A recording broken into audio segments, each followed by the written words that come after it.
அப்படி இருக்கணும்னு நினச்சேன். எப்படியுமே இருக்க முடியல. இப்போ உள்ள 2K கிட்ஸுக்கெல்லாம் எல்லாமே தெரியும். இந்த பொண்ணு தாண்டா வந்து லைஃபே கெடுக்குதுன்னு சொல்கிறாங்க. நினச்சே ஃபீல் பண்ணிடாத. ஒரு பொண்ணு பிரேக்கப் பண்ணால் அதெல்லாம் 99% 1% கூட ஒரு பொண்ணு உன்னை பிரேக்கப் பண்ணால் அது ஃபீலிங்கே இல்லைடா. அடே உண்மையாலே அந்த 1% போடி ஆளுன்னு சொல்லிட்டு போயிட்டே இருக்கணும். அதெல்லாம் பிரச்சனையே இல்லை. கடவுள் வந்து எப்படின்னா ஒரு கேவலவாதியையும் ஒரு நல்ல பொண்ணையும் சேர்த்து வச்சுறான், இல்லைனா ஒரு நல்லவனையும் ஒரு கேவலவாதி பொண்ணையும் சேர்த்து வச்சுறான். ஏன் இப்படி சேர்த்து வச்சு வாழ்க்கையில் இப்படி ஒரு ஆட்டத்தை காட்டுறான்னு புரியலை. வந்து என்னத்த காசு வேணும், சம்பாதிக்கணும், வீட்டுக்கு கொடுக்கணும், அம்மாவை பார்த்துக்கணும், அக்கா கொடுக்கணும், மருமையனுக்கு பண்ணணும், இது பண்ணணும், என் ஃப்ரெண்ட்ஸை பார்க்கணும், அண்ணனை பார்க்கணும், தம்பியை பார்க்கணும், எல்லாத்தையும் பார்க்கணும். காசு வேணும். என்னைய பார்க்குறதுக்கு காசு வேண்டா, அண்ணனை பார்க்குறது என்னைய பார்க்குறீங்களாடே. இந்த வீடியோ எதுக்குண்ணா, இப்போ உள்ள 2K கிட்ஸ் கரண்ட் சுச்சுவேஷன், நான் இந்த 2K கிட்ஸ் எப்படி இருக்காங்களோ தெரியலையோ, நான்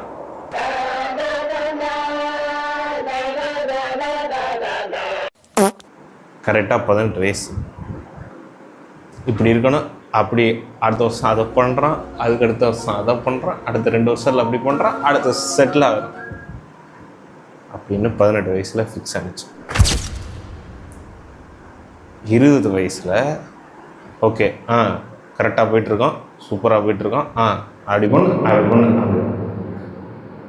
22 வயசில் டம்மா டம்மா டம்மான்னு பிரச்சனை, ஃபெயிலியர், பிரச்சனை, ஃபெயிலியர், பிரச்சனை, ஃபெயிலியர். என்னடா நம்மளால் ஒன்றுமே பண்ண முடியாதா? 23 வயசு இப்போ இருக்க சுச்சுவேஷனு நம்மளால் ஒன்றுமே பண்ண முடியாதா? என்னடா பண்ணுறான்? டேய் நீ எதுவுமே பண்ணலை, அதான் உண்மை. நான் என்னையும் சொல்கிறேன், உங்களையும் சொல்கிறேன். நான் மைண்ட் செட்டில் 6 மணி நேரம் தூக்கம், 8 மணி நேரம் தூங்கணும்னு சொல்லுவாங்க. நான் 10-12 மணி நேரம் வரை தூங்கியே தூக்கம் வரும். என்னடா கடவுள், என்னடா இவனை இப்படி படைச்சிருக்கானே என்னைக்கு என் மேலேயே வந்து கடுப்பாகும். 18 வயசுலேருந்து 22 வயசு வரை எனக்கு 22 வயசு வரை உனக்கு எல்லாமே தெரியும்டா, எல்லாமே உனக்கு தெரியும்டான்னு நினச்சிக்கிட்டு இருந்தேன். நான் ஒரு நாள் ஒரு நைட்டு நான் என் ஃப்ரெண்டோட ஒரு நைட்டு ஒரு 3 மணியோ 2 மணியோ இருக்கும், பேசிக்கிட்டு இருக்கோம். அப்படி இப்படின்னு நான் குறை சொல்கிறேன், இந்த பண்ணுறேன் இப்படி பண்ணுறேன், ஏதோ ஷார்ட் ஃபிலிம் எடுக்க போகிறோம், கதை சொல்கிறோம், ஷார்ட்ஸ் எடுக்க போகிறோன்னு சொல்லிட்டு குறை சொல்லிகிட்டு இருக்கேன். டம்மாருன்னு ஒரு வார்த்தை போட்டு என்னை உடச்சிட்டாப்ப. உனக்கு ஒன்றுமே தெரியாது, இப்போ குழந்தைடா, லைஃப்லேயும் குழந்த, இதுலேயும் குழந்த, உனக்கு தெரில, நீ கற்றுக்கோ, தெரியாமல் தெரிஞ்சதுன்னு சொல்லாதன்னு உடச்சிட்டாரு. என்னால் ஏற்றுக்கவே முடியாது. என்னடா அவன் இப்படி சொல்லிட்டான்டா, ஐயோ ஐயோ நீ எப்படி இப்படி சொல்ல போணுச்சுன்னு சொல்லிட்டு முன்னாடி ஏதாவது சன்னி காட்டான்டா, பண்ணுறான்டான்னு பண்ணேன். அம்மா அப்பா திட்டினா எதுக்கு திட்டுறான், ஏன் திட்டுறான்னா யோசிக்க மாட்டான். அவன் வந்து ஏதோ திட்டுறான்டா, அவங்க மேலே தான்டா தப்பு, நம்ம கரெக்டாக இருக்குன்டான்னு நினைக்கிறாங்க. நீங்கள் கரெக்டாக இல்லைடா தம்பிலா. 2K கிட்ஸ்க்கு மைண்ட் செட்டு என்னன்னா, அவன் பண்ணுறது தப்புன்னு அவனுக்கே தெரியுது. நான் பண்ணுறது தப்புன்னு எனக்கே தெரியுது. என்ன நான் தப்பு பண்ணுறேன்னா, எப்படி பண்ணால் நான் முன்னேற முடியும்னு எனக்கு தெரியுது. எந்த விதத்தில் நம்ம பண்ணணுங்கிறது எனக்கு தெரியுது. ஆனால் பண்ண இப்போ நான் வேலை பார்க்குற இடத்துல எனக்கு சம்பளம் கொடுக்குறாங்க இல்லை, அந்த சம்பளம்லாம் கொடுத்து காலியாகி போயிடுதுல, காலியாக போனோன்னு தோணுது. நடா வாழ்க்கை 10,000க்கும் 9,000க்கும் வேலை பார்த்துட்டு இருக்கோம்டா, நம்ம எடிட் பண்ணுறோம்டா, சம்பாதிக்கண்டான்னு தோணுது. ஒரு நாள் தோணுது, 2 நாள் தோணுது, பண்ணுறோம், உட்காந்து பண்ணுறோம், டக்குன்னு படுத்துட்டு ஓகே அவ்வளோதான் அப்படின்னு சொல்லிட்டு அப்படியே இன்ஸ்டாகிராமை பார்த்துட்டு அப்படியே போயிடும். உங்களோட லைஃப்பில் ஏதோ டிஎன்பி எக்ஸாம் படிக்கிறதா இருக்கட்டும், வேறு எதுவும் பிஸ்னஸ் பண்ணுறதா இருக்கட்டும், வேறு எனி ஜாப்ஸ் எதாக இருந்தாலும் ஓகே, அதுக்கு நீங்கள் வந்து உங்களை நீங்கள் ரெடி பண்ணுறீங்களா? ஆஃபர் எப்போ வேணால் வரும். அந்த ஆஃபர் வரும்போது நம்ம கரெக்டாக பண்ணணும். அது வந்து நமக்கு தெரியுது. ஆனால் அந்த ஆஃபர் வர பார்த்துக்கலாம். இருந்தாலும் இந்த வேலை நீ போனேன்னா நீ சக்ஸஸ் ஆகலான்னு மைண்டு சொல்லுது. அந்த வேலை போக தோணுது. உள்ளக்க ஒருத்தனை இருக்கானே, வேணாம் படு, தூங்கு, சாப்பிட்றா, தூங்கு, நத்த பண்ணிட்டு அப்படியே சொகுசாகவே வச்சுக்க பார்ப்பான். சொகுசாக இருக்கலாம்டா தம்பி, இப்போ நீ சொகுசாக இருப்ப. இப்படி பண்ணால் முன்னேறலான்னு உங்களுக்கு தெரியுதுடா. ஆனால் ஏன்டா பண்ண மாட்டேங்கிறிய? உனக்கு தெரியும் நான் வந்து இப்படி பண்ணால் அந்த இடத்துக்கு போவேன் தெரியுது. இது எல்லாத்துக்கும் காரணம் என்னன்னு தெரியுமா? உன் ஃபோனு தான். உன் ஃபோனில் அந்த இன்ஸ்டாகிராமில் ரீல்ஸை பார்த்து பார்த்து பார்த்து பார்த்து நானும் தான்டா தப்பாக நினைக்க பார்த்து பார்த்து ஷேர் பண்ணுற, இங்கே பண்ணுற, புதுசாக ஒரு பொண்ணுக்கு ஃபாலோ கொடுக்குற, அந்த பொண்ணுகிட்ட பேசுகிற, அந்த பொண்ணு பேசலையா ஃபீல் ஆகுற, ஒரு 10 நாள் பேசுகிற ஒரு பொண்ணு உன்ட்ட பேசுது, 12வது நாள் நீனே ஏதோ ஒன்று பேசியிருப்ப, ஏதாவது பண்ணியிருப்ப, அந்த பொண்ணு உன்னை பிளாக் பண்ணணும், டிப்ரெஷன் ஆகிட்டு மறுபடியும் வேறு பொண்ணுகிட்ட பேசுகிற, மறுபடியும் டிப்ரெஷன் ஆகிற, மறுபடியும் பேசுகிற, டிப்ரெஷன் ஆகிற, பேசுகிற, பேசி வாழ்க்கையே தொலைச்சிருவேடா. நானும் தான்டா. இப்போ இன்னைக்கு வர நான் என்னடா பண்ணேன்னா, இன்ஸ்டாகிராம் பார்த்தேன், மெசேஜ் பண்ணேன், புதுசாக பேசினேன், ஒரு லவ் பண்ணணும். இப்போ என்னென்னா அவங்களுக்கு எனக்கே ஒரு பார்ட்னர் வேணும். அழகாக இருக்கான், நல்லா அமுல் பேபி மாதிரி இருக்கான், கொஞ்சம் பார்க்க ஸ்மார்ட்டாக இருக்கான்னா ஒரு பொண்ணு கிடைக்கும்.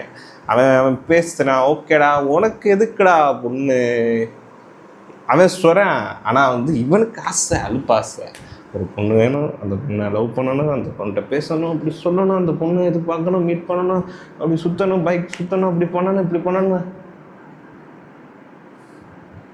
ஷோ அவ்வளோதான். என் ஃப்ரெண்டு நிறையா பேர் இருக்காங்க, இன்ஸ்டாகிராம்லேயும் இருப்பாங்க, வேலையும் பார்ப்பாங்க, நல்லா சம்பாதிப்பாங்க, புதுசாக நிறையா காசு சேர்ப்பாங்க, இது பண்ணுவாங்க, இன்வெஸ்ட் பண்ணுவாங்க, அதெல்லாம் பண்ணுறான்னு இருக்கான். ஆனால் 20% அந்த மாதிரி இருக்கான். இது 80% என்ன மாதிரி ஆள் தான்டா இருக்கான். பாவண்டா. அந்த இன்ஸ்டாகிராம், அந்த வாட்ஸ்அப், இந்த ஸ்னாப்னு ஒன்று இருக்குது, ஸ்னாப் சேட்டா, அது என்னன்னு எனக்கு தெரியாது. ஆனால் இப்போ உள்ளவங்களாம் அந்த ஸ்ட்ரைக்னு போட்டு தள்ளுறாங்க. அது உங்கள் விருப்பம்டா, நீங்கள் ஸ்ட்ரைக்கு போடுங்க, இன்ஸ்டாகிராமில் ஸ்டோரி போடுங்க, என்ன வேணால் போடுங்கடா. ஆனால் உங்கள் வாழ்க்கையை பாருங்கள். எனக்கு நான் சொல்லிக்கிறேன், என் லைஃப்பில் இப்படி இருக்கணும் அப்படி இருக்கணும்னு நினச்சேன், எப்படியுமே இருக்க முடியலைங்க. என்னடா உண்மையாகவே இந்த சித்துலாக்கு சொல்லியிருப்பார்ல, அந்த மைண்ட் செட்டு தான். என்னடா வாழ்க்கை இது, மயிர் வாழ்க்கைன்னு மைண்டு ஃபக் ஆகிட்டே இருக்குது. இருந்தாலும் இன்னைக்கு ப்ரெசண்டில் நீ என்ன பண்ண, அதுதான் நாளைக்கு உனக்கு நல்ல லைஃப்பை உருவாக்கி கொடுக்கும். நீ நம்பு. எங்கள் அண்ணன் ஒரு வார்த்தை சொன்னார், நீ ஒவ்வொரு நிமிஷமும் நீ சந்தோஷமாக இருக்க, இப்போ ஒவ்வொரு நிமிஷமும் நீ ஃப்ரீயாக இருக்க, உன் மைண்டு ஃப்ரீயாக இருக்குது, எந்த கடனும் எதுவுமே இல்லாமல் இருக்கிறதுக்கு காரணம் ஒருத்தவங்களோட சாக்ரிஃபைஸ். நீ இப்போ இதாக இருக்கேன்னா அவங்க உனக்காக அவங்க வாழ்க்கையை அர்ப்பணித்து இருக்காங்க, அதனால தான் நீ இப்படி இருக்க. இப்போ ஓகே தான். ஆனால் ஒரு 27-28 வயசு வரும்போது உனக்கு ப்ரெஷர் ஆயிரும். நீ படுத்தே தூங்கியே ரீல்ஸை பார்த்தே கிடந்துருவ. அந்த நேரத்தில் உனக்கு ப்ரெஷர் ஆகி டிப்ரெஷன் ஆகி செத்தே போயிடுவேன். அதனால் முன்னேறணும்னு நினைங்க. நான் இப்போ சொல்கிறேன், இந்த வீடியோவில் முன்னேறன்னு சொல்கிறேன், நாளைக்கே நீ படுத்து ரீல்ஸை பார்க்க போகிறேன்னு எனக்கு தெரியும். ஏன்னா 2 பேர் பண்ண மாட்டான்டா. ஏன்னா இங்கே கிரிஞ்சு, டிமோட்டிவேட்டு, இப்போ எனக்கு காசு வேணும், சம்பாதிக்கணும், வீட்டுக்கு கொடுக்கணும், என் அம்மாவை பார்த்துக்கணும், என் அக்கா கொடுக்கணும், என் மருமேனும் பண்ணணும், இது பண்ணணும், என் ஃப்ரெண்ட்ஸை பார்க்கணும், அண்ணனை பார்க்கணும், தம்பியை பார்க்கணும், எல்லாத்தையும் பார்க்கணும், காசு வேணும். என்னைய பார்க்குறதுக்கு காசு இருந்தா அண்ணனை பார்க்குறது என்னைய பார்க்குறீங்களா? டே மற்றவங்க மாதிரி நான் சோறு சாப்பிட மாட்டேன், அல்டிமேட்டாக சாப்பிடுவேன். இர்ஃபானுக்கே டஃப் கொடுக்குற மாதிரி சாப்பிடுவேன். என் டீமும் அப்படி தான், என் ஃப்ரெண்ட்ஸும் அப்படி தான், நானும் அப்படி தான். எல்லோரும் சொல்ல முடியாது, என்னோடய குறிப்பிட்ட நண்பர்கள் அப்படி தான், நானும் அப்படி தான். சாப்பாடில் குறை வைக்க மாட்டோம். எங்களை பார்த்து மொத்தம் என் கண்ணு வைப்பாங்களே தவிர நாங்கள் யாரை பார்த்து கண்ணு வைக்க மாட்டோம். அதான் உண்மை. சாப்பிடு, நல்லா சாப்பிடு, நல்லா விளாடு, உடம்புக்கு வேலை கொடு. வேலை மட்டும் பார்த்துக்கிட்டு இருக்காத, வேலை கொடு உடம்புக்கு. பொண்ணு டேய், ஐயோ இந்த பொண்ணு தாண்டா வந்து லைஃபே கெடுக்குதுன்னு சொல்கிறாங்க. அதனால் அந்த பொண்ணு ஒன்றும் பண்ணப்பல, அந்த பொண்ணு மேலேனா தப்பு இருக்காது, உன் மேலே தாண்டா தப்பு. நீ தான் அட்வான்டேஜ் எடுத்து அந்த பொண்ணையே நினச்சி ஐயோ அவ்வளோ அப்படி பண்ணாலும் அப்படி நினைப்பாலோ எப்படியா எப்படியோ நினச்ச லைஃப் வந்து நீ வந்து ஒரு வேலை செய்யணும்னா அந்த வேலையில் ஃபோக்கஸாக இருக்க முடியாது. பொண்ணு வேணாம். பொண்ணு இருக்கா, ஒரு பொண்ணு அந்த பொண்ணை பேச அதுக்குன்னு குறிப்பிட்ட டைம் ஒதுக்கி பேசு, அவ்வளோதான். அந்த பொண்ணு வந்து அது ஒரு ஆளுக்கும் ஒவ்வொரு மாதிரி. என்ன மாதிரி ஆள் இருக்கலாம், என்ன மாதிரி ஆள் இருக்கலாம். பொண்ணே வேணாம். வச்சுக்கோ, ஒரு பொண்ணு வச்சுக்கோ, கிடைச்சா வச்சுக்கோ, கிடைக்காதா கிடைச்சா வச்சுக்கோ, கிடைச்சா வச்சுக்கோ. அப்பா அம்மாடா நம்பிதான் இருக்காங்க. நீ என்ன இப்படி பண்ணணும்னு நினைப்பாங்க, நினைக்கிறாங்க. இப்படி பண்ணணும் அப்படி பண்ணணும்னு நினைக்கிறாங்க. நீ ஒன்றுமே பண்ணலடா. 22 வயசு 20 வயசு காலேஜ் முடிக்கிற வரை நீ என்னமோ பண்ணு என்னமோ தொலை போ. காலேஜ் முடிச்சதுக்கப்புறம் உனக்கு ஒரு ட்ரீம் இருக்கு. நான் அப்பவே சொன்னேன், இப்படி இருக்கணும் அப்படி இருக்கணும், இப்படி இருக்கும் அப்படி இருக்கணும், இப்படி பண்ணுறான் எதுவுமே நடக்காது. மேலே ஒருத்தன் என்ன பண்ணுறானோ அதே நடக்கும். அது என்ன நடந்தாலும் ஓகே, அவ்வளோதான். ஓகே, இதெல்லாம் நல்லது தான். என்ன நடந்தால்றான் உன்னை திருப்பி தலைகளாக உன்னை போடுற விஷயமே நடந்திருந்தாலும் ஓகே, அவ்வளோதான். எதாக இருந்தாலும் நல்லதுக்கு தான். அது உனக்கு ஒரு லேர்னிங் நினச்சிட்டு நீ போயிரு. அதிலே கடந்துடாத, அதிலே இருந்துடாத, சரியா? அது வந்து முக்கியமாக நான் இந்த இடத்துல சொல்ல வேண்டியது உண்மை. இதுதான் உண்மை. நீ வந்து என்ன எவ்வளோ பெரிய பூகம்பம், எவ்வளோ பெரிய வீட்டில் என்ன பிரச்சனை என்ன நடந்தாலும் அக்செப்ட் பண்ணிடு. பண்ணுறது கஷ்டம்தான், ஆனால் பண்ணி தான் ஆகணும். பண்ணிவிட்டு அடுத்து மூவ் பண்ணு. நீ அதை நினச்சே ஃபீல் பண்ணிடாத. ஒரு பொண்ணு பிரேக்கப் பண்ணா அதெல்லாம் 99% 1% கூட ஒரு பொண்ணு பிரேக்கப் பண்ணால் அது ஃபீலிங்கே இல்லைடா. அடே உண்மையாகவே அந்த 1% போடி அவளும் சொல்லிட்டு போயிட்டே இருக்கணும்.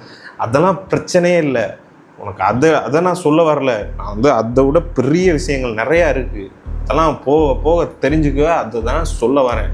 அதை மட்டும் நீ வந்து என்ன நடந்தாலும் அக்செப்ட் பண்ணிட்டு போயிட்டே இரு, சரியா? அப்போ தான்டா வாழ முடியும். இல்லைன்னா இப்போ எவனுமே கைடன்ஸ் இல்லைடா. எனக்கு நல்ல கடவுள் கரெக்டாக எனக்கு வந்து நல்ல உறவுகளை வந்து கைடன்ஸாக எனக்கு கொடுத்துருக்கேன். அதனால தான் நான் இங்கே உட்காந்து உன்ட்ட வந்து நான் பண்ணுறதை இப்படி எல்லாரும் சொல்கிறேன். நான் பண்ணி ஒன்றும் சாதிக்க போகலாம் இல்லை, எனக்கு தெரியுது பண்ண முடியலை. அதுக்கு காரணம் என்ன?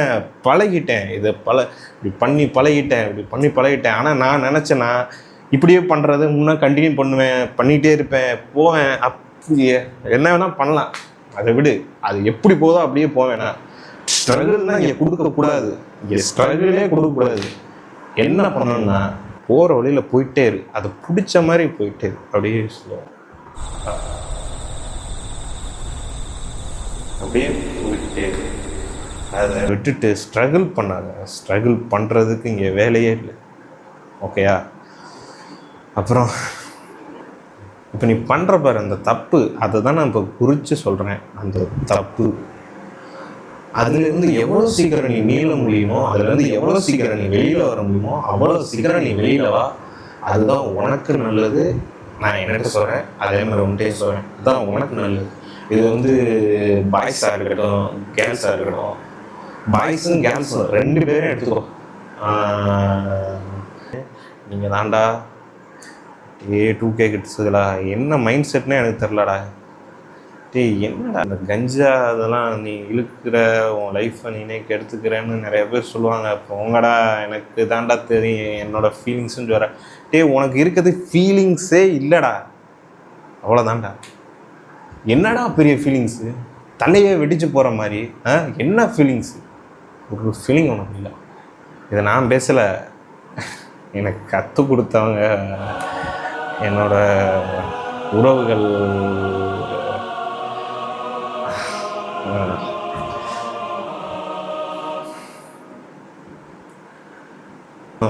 ஸ்மோக் பண்ணு, நான் விடுன்னு தான் சொல்லலை, கொஞ்சம் கொஞ்சமாக விட்டுரு அப்படின்னு சொல்ல வரல. நீ பண்ணு, வாழ்க்கை அவ்வளோதான், நீ பண்ணு, என்னமோ பண்ணு. நான் சொல்ல முடியாது, சொல்லி சொல்லியே வாழ்க்கை வந்து போயிடும். திருத்திக்கோ, முடியாதுடா.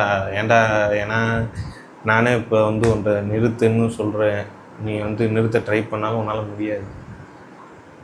ஏன்னா நான் ஏன் இப்போ வந்து உன்கிட்ட வந்து முடியும்னு நான் சொல்ல விரும்பலை. முடியாது, உடனே முடியாது. அது நீ நினைக்க, உனக்குள்ள நினைக்கணும். இப்போ எந்திரிச்சு தூக்கத்தில் தூங்காமல் 5 மணிக்கு எந்திரிச்சு உன்கிட்ட வீடியோ பேசுகிறல்ல, நான் நினச்சி வீடியோ போடுறல, அது மாதிரி நீ நினைக்கணும். நீ நினச்சி நிறுத்தினாதேன் நீ எல்லாத்தையும் நிறுத்த முடியுமே தவிர என்னைய பார்த்து நிறுத்த முடியாது. அதனால் நீ நிறுத்திக்கோ, ஏன்னா எனக்கு சொல்ல முடியாது, அவ்வளோதான். இப்போ வந்து நான் வந்து காலேஜ் படிக்கும் போதெல்லாம் வந்து கடவுள் நம்பிக்கை எனக்கு இருக்காது. கடவுள் எதுக்கு கோயில் கட்டியிருக்காங்க, சும்மா ஒரு பாசிட்டிவ் எனர்ஜிக்காக தான் கட்டியிருக்காங்கன்னு நான் நினச்சேன். ஆனால் லைஃப்பில் ஒவ்வொரு குத்து வாங்கும்போதும், அடிக்கு மேலே அடி வாங்கும்போதும், கடவுளே கடவுளே காப்பாத்துறா, என்னடா இப்போ கடவுளை அப்படின்னு சொல்லிட்டு கடவுள் மேலே ஒரு நம்பிக்கை இருக்கும். பார்த்துட்டே ரீல்ஸ் பார்க்காம ஏதோ பண்ணு, ரீல்ஸ் பாருடா, நல்ல ரீல்ஸ் பாடுறா, நல்ல நல்ல விஷயங்கள் யூடியூப்பில் இருக்குது. நான் வந்து அரைச்சமாகவே அரைக்கிறேன்னு நினைக்காத. இப்போ ஒரு இடத்துல அரைச்ச மாவை அரைச்சா மட்டும்தான் அந்த மாவு நல்லா இருக்கும். தத்துவம் அதெல்லாம் இல்லை, அதான் உண்மை. அதை மனசு சொன்னதே கேட்க கசப்பாக இருந்தாலும் கசப்பு தான் உண்மை. நிற்க நீ சூப்பர்ரா, நீ பண்ணுறதா சூப்பராக நீ என்கரேஜ் பண்ணுவான். ஆனால் நம்ம கசப்பாக அவனை திட்டிக்கிட்டே இருப்பான். நீ பண்ணுற ஒவ்வொரு தப்பையும் உனக்கு சொல்லி சொல்லி சொல்லி காட்டுவான். ஒரு மிஸ்டேக் ஒவ்வொரு விஷயத்தையும் சொல்லி சொல்லி சொல்லி சொல்லி காட்டுவான். அவனை நம்பு, அவன் தான் அவனை திருத்தினான். ஏன்னா இதெல்லாம் வந்து எனக்கு வந்து என்னோடய உறவுகள் சொல்லி திருத்தின விஷயங்கள் நிறையா. அப்படி ஆண்டா டே, மைண்டில் அவ்வளோ ஓடும்டா உங்களுக்கு, எனக்குண்டா மைண்டில் அவ்வளோ ஓடுது. என்ன ஓடுதுன்னே தெரில. நடந்து போயிட்டுருப்பேன், இப்படியே நடந்து போகிறான், என்ன நடக்குன்னே தெரில, எதையுமே கவனிக்கிறது இல்லை, அப்சர்வ் பண்ணுறதே இல்லை, சுற்றி உள்ள விஷயங்களை அப்சர்வ் பண்ணுறதே இல்லை. ஏதோ மைண்டில் ஓடிக்கிட்டே இருக்கும். அந்த ஒரு நிமிஷம் உன் மைண்டில் எதையுமே எண்ணங்களை நிப்பாட்டிட்டு நீ வந்து ப்ரெசண்டில் இருக்கியானா இல்லை, நீ எதையாச்சும் ஓடிக்கிட்டு இருக்கானா என்ன ஓடுதுன்னு எனக்கும் தெரிலடா, உங்களுக்கும் தெரியாது, என்ன ஓடுதுன்னு தெரியாது. ஒரு விஷயத்த கவனமாக பண்ண முடியாது. ஒரு வேலை ஒருத்தன் பார்க்க சொல்கிறான், கம்ப்யூட்டரில் நிற்பேன், ஆனால் அவன் திங்கிங்லாம் எங்கேயோ அது தட்டிக்கிட்டு இருப்பேன். ஷோ, அந்த எண்ணத்தை மாற்றணும்னா வந்து தியானம்லாம் பண்ண எந்த விஷயம் தியானம். நான்லாம் தியானம் பண்ண மாட்டேன், பண்ணுவேன். இப்போ தான் பண்ண ஆரம்பிச்சிருக்கு, போக பண்ணுவோம். தியானம் பண்ணி ஒரு நிலைப்படுத்தணுமா மைண்டை, மூச்சை கவனிக்கணுமா, கவனித்ததுக்கப்புறம் போனால் நம்ம லைஃப் ரிச்சுவல் லைஃபாக மாறும்னு சொல்லியிருக்காங்க. அதான் உண்மை. இது பொண்ணுலாம், அந்த பொண்ணு இருக்கே என்ன சாப்பிடுதுன்னே தெரில, சோறுலாம் திங்க வேணும்னு ஒரு ஸ்நாக்ஸ் ஸ்நாக்ஸ் ஸ்நாக்ஸ் ஸ்நாக்ஸ் போகாமல் வேலைக்கு போவேன். நீ வேலைக்கு கண்டிப்பாக போவேன். அந்த வேலைக்கு இப்போ எதுக்கு போகிறேன்னு உனக்கே தெரியாது. வேலைக்கு போவடா, அந்த வேலை தான் உனக்கு நிரந்தரமே இருக்காது. இதான் இப்போ நான் 2 மாதத்துக்கு முன்னாடி ஒரு வேலைக்கு போவேன், அடுத்த மாதம் ஒரு வேலைக்கு போவேன், போயிட்டே இருப்பேன். 15,000 17,000 15,000 17,000 15,000 17,000 20,000 இப்படியே சம்பாரிச்சிக்கிட்டு இருந்தீங்க. ஒன்று ஒரு இடத்துல வந்து பெர்மனண்ட்டாக இருக்கணும், இதுதான் என் வேலைன்னு ஃபிக்ஸ் ஆகி உட்காந்துடணும். இல்லைன்னா அதை தாண்டி உனக்கு பிடிச்ச உன்னோட ஃபேஷன் நோக்கி நீ போகணும். எதுவுமே இல்லாமல் தவக்கால மாதிரி தாவிக்கிட்டே இருந்தீங்கன்னா நீ வந்து மிடில் கிளாஸ் பெரிய ஒரு ஆளான சயின்டிஸ்டான போலீஸ் ஆன டிஎன்பி எக்ஸாமில் இப்படி பாஸ் ஆகணுன்னு உனக்கு எப்படி இருக்கோ அதுக்கு ஏற்ற மாதிரி இருந்துக்கோ. அந்த ஆசை இருந்துச்சுன்னா தோற்றுக்கிட்டே இரு, நான் கண்டிப்பாக ஜெயிப்படா. உண்மையாகவே இந்த எக்ஸாமு உன்னோட ஃபேஷனை நோக்கி ஓடிட்டுருக்கேன்னா வந்து தோற்றுக்கிட்டே இருப்பேன். Good things take time. நல்லதுக்கு காலம் எடுக்கவே நீ வந்து இப்போ உள்ளவங்க இப்போ உன்னோட மைண்ட் செட்டில் உன்னை யூஸ் பண்ணுறவங்க நிறையா பேர் இருக்காங்க. எல்லாம் சிரித்து குத்துவாங்க, குண்டிலே குத்துவாங்க. அவங்க மட்டும் நம்பாத. நான் குத்து வாங்கினதில்லை, வந்து நிறைய விஷயங்கள் கேள்விப்பட்டிருக்கேன். என்னோடய உறவுகள் சொன்ன நிறைய விஷயம் கேள்விப்பட்டேன். எனக்கே மைண்ட் ஃபக்காகும். அந்தளவுக்கு கேவலவாதிகள் நிறையா பேர் இருக்காங்க. அவங்ககிட்ட போயிட்டு மாட்டிக்கிட்டு வாழ்க்கையை சீரழிச்சிடாது. ஒரு பொண்ணு உன்கிட்ட வந்து நான் சொல்ல வேண்டிய முக்கியமான விஷயம் என்னென்னா, என் மெயின் தாட்டில் நான் சொல்கிறேன் என்னென்னா, ஒருத்தர் நல்லா பேசுவேன் அவன்கிட்ட, ஹாய் சூப்பர், ஹாய் ஒரு 2 நாள் தான் பேசுவேன். 3 நாள் பாய்டி போயிட்டு வரேன்னு சொல்லுவான். நல்லவனும் இருக்கான். ஆனால் நான் அவன்கிட்ட உஷாராக இருந்துக்கோ, அவன் மோசமான ஆளுங்க. ஐயோ, சும்மா அமைதியாக இருப்பேன். அவனை பார்த்தாலே கண்ணை திருப்பிட்டு மூஞ்சியை திருப்பிட்டு போய் உட்காந்துருப்பேன். அவனை நம்பிடலாம் நீ. இந்த ஹாய் வாடி, ஹாய் போடி, இன்ஸ்டாகிராம் ஐடி சொல்ல அப்படியே உன்னை இம்ப்ரெஸ் பண்ணுற மாதிரி உங்கள் கான்டாக்ட் பேசுகிறதுலேருந்து எல்லாம் உன்கிட்ட பேசுன மாதிரி எல்லார்ட்டையும் அவன் பேசினானா? பொண்ணுகிட்ட சொல்லலை, உன்கிட்ட பேசின மாதிரி இன்னொரு பொண்ணுகிட்ட பேசுவேன். பைலல்கிட்ட பேசினேன். உன்கிட்ட பேசுன மாதிரி பைலல்கிட்ட பேசினா நீ ஓகே சொல்லலாம். அவன் வந்து கரெக்டானவன். ஆனால் உன்கிட்ட ஒரு மாதிரி பேசிட்டு, பைலல்கிட்ட ஒரு மாதிரி பேசிட்டு, ஃபேமிலிகிட்ட ஒரு மாதிரி பேசிட்டு, நல்லா உன்னை கேர் பண்ணிக்கிற மாதிரி ஆக்டிங் போடுவேன். நீ சொல்லுவா இந்த மாதிரி உனக்கு அவன் நல்லவனா கெட்டவனாங்கிறது வந்து எல்லாமே நல்லவங்க தான். அவன் சுச்சுவேஷனுக்கு ஏற்ற மாதிரி அவனோட இதுக்கு ஏற்ற மாதிரி அடாப்ட் ஆகிக்குவான். நீ புரிஞ்சுக்கோ, தெரிஞ்சுக்கோ, நல்லா நடந்துக்கோ. நல்லா வழியே பேசுகிறவன் நல்லவன் நினச்சிடாத, அமைதியாக இருக்கவன் நல்லவன் நினச்சிடாத. எல்லாமே கெட்டவங்க தான். எனக்கு என்ன வருத்தம்னா, நிறைய உண்மையான பொண்ணுங்க வந்து கேவலவாதிகள்கிட்ட போயிட்டு சிக்கி திணறி வாழ்க்கையே வீணாக போயிடுது. இப்போ வந்து கடவுள் வந்து எப்படின்னா, ஒரு கேவலவாதியையும் ஒரு நல்ல பொண்ணையும் சேர்த்து வச்சுறான். இல்லைனா ஒரு நல்லவனையும் ஒரு கேவலவாதி பொண்ணையும் சேர்த்து வச்சுறான். ஏன் இப்படி சேர்த்து வச்சு வாழ்க்கையில் இப்படி ஒரு ஆட்டத்தை காட்டுறான்னு புரியலை. ஒரு நல்ல பொண்ணு, ஒரு நல்லவன் அப்படியே சேர்ந்து வாழ்க்கையை வாழ்ந்தா எவ்வளோ சந்தோஷமாக வாழ்வாங்க. ஆனால் இதில் என்னென்னா, இந்த நல்ல பொண்ணும் இந்த நல்ல பையனும் சேர்ந்து வாழும்போது உள்ளேக்கு இன்னொரு கேவலவாதி வருவேன். வந்து இந்த பொண்ணுகிட்ட புருஷன் அப்படி இப்படின்னு பேசி. இது என் ஊர் ராமநாதபுரம். என் ஊரில் வந்து எப்படின்னா, பொண்ணுங்க வந்து நல்லா பார்த்துக்குவாங்க. 100% நல்லா பிடிச்சி கையில் நெருக்கி பொண்ணுங்களை வந்து இப்படி தான் இருக்கணும், அப்படி தான் கல்ச்சர்னு தமிழ் கல்ச்சரை காப்பாற்றிக்கிட்டு இருக்காங்க. அது உண்மை. ஆனால் ராம்நாடுக்காரங்க வந்து இப்போ வர ராம்நாடு சிவகங்காரங்க இப்போ வர கட்டுக்காப்பாக வந்து பொண்ணு வச்சுருக்காங்க. எப்படின்னா, மாடர்ன் ட்ரெஸ் எடுத்துக்கோ. ராம்நாட்டில் அதான் சொல்கிறல 90% இருக்காது, 10% தான் இருக்கும்.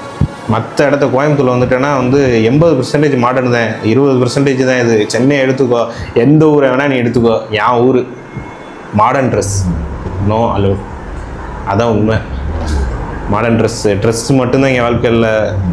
எல்லாம் ட்ரெஸ்ஸு மட்டும் நான் சொல்ல வரல, எல்லாத்துலேயும் சொல்கிறேன். இப்போ வந்து இப்படி உதாரணத்துக்கு சொல்லணும்னா, எனக்கு தெரிஞ்ச ஒரு ஃப்ரெண்டோட தங்கச்சியை வந்து ஒருத்தன் நார்மலாக இன்ஸ்டாகிராமில் ஃபாலோ கொடுத்து ஹாய்னு மெசேஜ் பண்ணுறான்னா, அந்த பொண்ணோட ஐடியா அவனு வச்சுருப்பேன். அது என்ன பேசுது எது பேசுதுன்னு ஃப்ரீடம் கொடுக்க மாட்டாங்க. அந்தளவுக்கு கட்டுக்கோப்பாக வச்சுக்குவாங்க. ஃப்ரீடம் வச்சுக்கிட்டு அவன் எவன்டாவன்னு சொல்லிட்டு ஃபோன் அடித்து யாரா நீ எதுக்கிட்ட அனுப்புனா அப்படி இப்படின்னு சண்டை விடுவாங்க. இதெல்லாம் ஒரு நாள் நானே பார்த்துருக்கேன். அது மாதிரி நிறையா விஷயங்கள் நடக்கும். அந்த மாதிரி நிறையா பொண்ணுங்க வந்து கஷ்டப்படுற பொண்ணுங்களும் இருக்குது. இருந்தாலும் நான் பெருமையாக சொல்லக்கூடாது, பெருமையாக சொல்லணும். ஏன்னா வந்து அந்தளவுக்கு கட்டுக்கோப்பாக இருக்கோம்ல. வருத்தமாகவும் இருக்குது. 50 வருத்தம், 50 ஓகே. நைட்டு தூங்கும்போது ஒரு இதாண்டா, அப்படி பண்ணண்டா, அப்படி சாதிக்கண்டா, ஓகே நாளைக்கு எந்திரிக்கிறோம், அப்படி பண்ணுறான். காலையில் எந்திரிக்கும் போதே காலைல 6 மணிக்கு எந்திரிக்கணும்னு ஒரு மைண்ட் ஃபிக்ஸு ஆகி அப்படி இப்படி பண்ணணும்னு நினைப்போம். நான் வந்து அடுத்த நாள் பண்ணுறோம்னா பண்ண மாட்டேன். அதுதான் நம்ம வீக்னஸ், நம்ம மைண்ட் செட்டு. அவ்வளோதான். இந்த ஃபோன் வந்து நம்ம மைண்டை ஃபுல்லாக கண்ட்ரோல் பண்ணி வச்சுருக்குடா. அப்போ வந்து ரேண்டமாக இன்ஸ்டாகிராமில் வந்து போஸ்ட் போடணும், லைக் வாங்கணும், ஸ்டோரி போடணும், ஸ்ட்ரைக் பண்ணணும், இதுதான் மைண்ட் செட்டாக இருக்குது. உன் லைஃப்பை பாரு, உங்கள் அம்மா அப்பாவை நல்லா பார்த்துக்கோ, உன்னையே நல்லா பார்த்துக்கோ. ஏதாச்சும் பண்ணணும்னு நினைக்கிறோம்ல, ஆனால் பண்ண முடியல. இப்போ கூட பண்ணணும்னு தோணும், ஆனால் ஏன் மைண்டு வந்து அதை பண்ண விட மாட்டேங்கிறது வந்து ரொம்ப கஷ்டமாக இருக்குடா. அதை தாண்டி போங்கடா, கண்டிப்பாக ஜெயிச்சிருவியா. ஜெயிக்கணும்டா, எல்லாருமே ஜெயிக்கணும். ஒவ்வொருத்தன் லைஃப்பில் ஒவ்வொன்று இருக்கும், எல்லாருமே ஜெயிக்கணும். வெறி ஆயிடுச்சு எனக்குலாம். இப்போ வந்து போடண்டா ஏதாச்சும் பண்ணண்டான்னு வெறியில் தான் உட்காந்து ஒன்றை பேசிக்கிட்டு இருக்கேன். அதனால் வந்து பாருங்க, நல்ல வாழ்க்கையை ஜெயிக்கணும், சந்தோஷமாக இருக்கணும். சரி, வேறு என்ன சொல்ல, என் மைண்ட் செட் அதான்டா. பண்ண நினச்சி பண்ண முடியாமல் போயிடுது. ஒரு விஷயம் பண்ணணும்னு நினைக்கிறோம், நம்ம பண்ணுறது தப்புன்னு தெரியுது, இருந்தாலும் நம்ம பண்ணணும்னு நினைக்கிறோம், ஆனால் அதை நம்மளால் பண்ண முடியல. அந்த மைண்டு வந்து ஏன் அப்படி இருக்குதுன்னு தெரில. எனக்கு மட்டும் அப்படி இருக்கா இல்லை எல்லாத்துக்கும் அப்படி இருக்கான்னு எனக்கு தெரியல. அந்த மைண்டை முதல்ல விரட்டி அடிக்கணும். அதனால் வந்து நான் நிறைய இழந்துட்டேன், நிறைய விஷயங்கள், நிறைய நேரத்தை இழந்துட்டேன். நீ வந்து பிளானே போடாதடா, பிளான் போடுறா. ஒரே ஒரு பிளான் போடு, இப்படி பண்ணணும் அப்படி பண்ணணும் இப்படியும் 10 12 பிளான் போட்டு ஸ்ட்ரகிளை ஸ்ட்ரகிள் இந்த இடத்துல ஏற்றிக்க. பிளான் போடு, ஒரே ஒரு ஃபோக்கஸ். உன்னோட வருஷத்தில் அது பண்ணுறோம், 4 வருஷத்தில் அது பண்ணுறோம், அடுத்த வருஷம் இது பண்ணுறோம், அடுத்து செட்டில் ஆகிறோம். அந்த பிளான் மட்டும் பண்ணாத. நீ வந்து என்ன பண்ணணுமோ அந்த பிளானை பண்ணிகிட்டே போ. அது ஃபெயிலியர் ஆகும், இருந்தாலும் நீ பண்ணிக்கிட்டே போ. இதுக்கப்புறம் ஐயோ 2 வருஷம் ஆச்சே, நம்ம இதை முடிக்க முடியலையே அப்படின்னு சொல்லிட்டு ஸ்ட்ரகிள் ஆகாத. அது எப்போ முடியணுமோ அப்போ தான் முடியும். நீ எப்போ கற்றுக்குவியோ அப்போ தான் முடியும். நீ எப்போ கரெக்டாகியோ அப்போ தான் அது முடியும். நீ எப்போ வந்து ஸ்ட்ரென்த் ஆகுறியோ, நீ எப்போ வந்து கரெக்டாக பெர்ஃபெக்டாக இருக்கியோ அப்போ தான் அது முடியும். இப்போ எந்த கடனும் எந்த பிரச்சனையுமே இல்லாமல் நல்ல ஒரு இருக்கையில் இது கோல்டன் டைம். இது வந்து நான் வந்து உணர்வுபூர்வமாக உணர்ந்ததை விட என்னோடய உறவுகள் சொன்ன விஷயம், இது கோல்டன் பீரியடு. இந்த நேரத்தில் நீ ஃப்ரீயாக இருப்ப, அந்த ஃப்ரீயை நல்லா யூஸ் பண்ணிக்கோ, உனக்காக யூஸ் பண்ணிக்கோ. ஸ்ட்ரகிள் பண்ணாமல் யூஸ் பண்ணு, அதுதான் ஒரு விஷயம். ஸ்ட்ரகிள் பண்ணாமல் நீ யூஸ் பண்ணாலே நீ வந்து போயிட்டே இருக்கலாம். கஷ்டமாக தான்டா இருக்கும், கஷ்டமாக இருந்தாலும் கற்றுக்கோ, பண்ணுடா, ப்ளீஸ்டா, நான் கேட்டுக்கிறேன். கண்டிப்பாக நீ வந்து ஜெயிக்கணும்னா நீ பண்ணியா. 2K கிட்ஸ் நான் தான்.